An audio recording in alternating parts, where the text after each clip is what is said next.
அமெரிக்காவின் 14வது திருத்தச் சட்டத்தின் குடியுரிமை பிரிவு நாட்டில் பிறந்த அனைவரும் அவர்களின் பெற்றோரின் குடியுரிமை நிலையை புறக்கணித்து அமெரிக்க குடிமக்களாக இருக்கின்றது என்பதை உறுதிப்படுத்துகிறது. இது ஜுஸ் சோலி பிறப்பிடத்தின் அடிப்படையிலான குடியுரிமையை அடிப்படையாக கொண்டுள்ளது. மேலும் இதன் மூலம் அமெரிக்காவில் பிறந்த குழந்தைகள் தன்னியக்கமாக அமெரிக்க குடிமக்களாக ஆகின்றனர். ஜனவரி 20, 2025 அன்று ஜனாதிபதி டொனால்ட் ட்ரம்ப் அமெரிக்க குடியுரிமையின் அர்த்தம் மற்றும் மதிப்பை பாதுகாத்தல் என்ற தலைப்பில் ஒரு முக்கியமான நிர்வாக உத்தரவினை வெளியிட்டார்.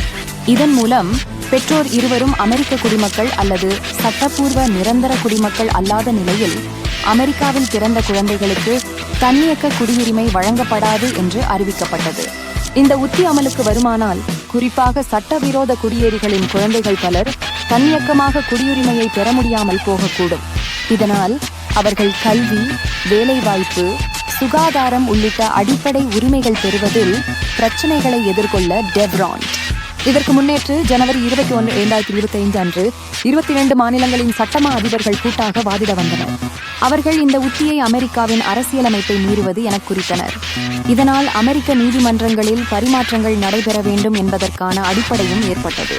ஜனவரி 23, 2025 அன்று அமெரிக்க மாவட்ட நீதிபதி ஜான் கஃபனோர் இந்த உத்தியை தற்காலிகமாக தடை செய்து இதை வெளிப்படையாக அரசியலமைப்புக்கு முரணானது என்று குறிப்பிட்டார்.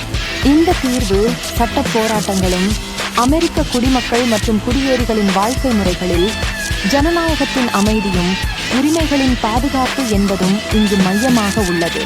தற்காலிக தீர்வுகளிலும் எதிர்ப்புகளின் காரணமாக இந்த நிர்வாக உத்தி எப்போது செயல்படுத்தப்படும் என்பது இன்னும் தெளிவாக இல்லை. இது அமெரிக்கா முழுவதும் குடியுரிமை, சுகாதாரம், கல்வி மற்றும் வேலை வாய்ப்புகளை பற்றிய விவாதங்களை மற்றும் சிக்கல்களை உருவாக்கும்.